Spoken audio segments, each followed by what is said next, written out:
During the 1980s, when I lived in Egypt, I was involved in Christian publishing and a strong believer in the power of the printed word. But walking home from my office one night, I saw something which would change my life and ministry forever. My home was an apartment on the 6th floor of a high-rise building in a suburb of Cairo. Next to it, they'd begun to build a second apartment block and had excavated for the foundations.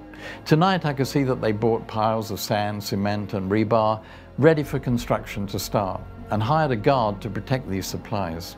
He was living literally at the side of the road, and his wife and 3 kids lived with him. They had nothing but a tarpaulin stretched overhead to keep off the sun, a few cooking utensils, a gas burner, and to my amazement, a small black and white TV set with a power cord running across the building site to a sympathetic neighbor's apartment. I stood and stared, but they did not see me. Their eyes were glued on the flickering screen. These people had nothing. They lived on the street, but they had a television. How? Why? Because once you have a TV, it provides an endless source of free entertainment and information. It keeps the kids from going off and getting into trouble, and it's an addictive distraction from the grinding poverty that so many live in.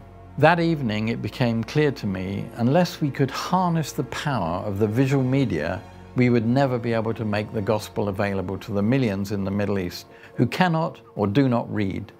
The rest, as they say, is history, one I've tried to capture in my book, Dare to Believe, Stories of Faith from the Middle East.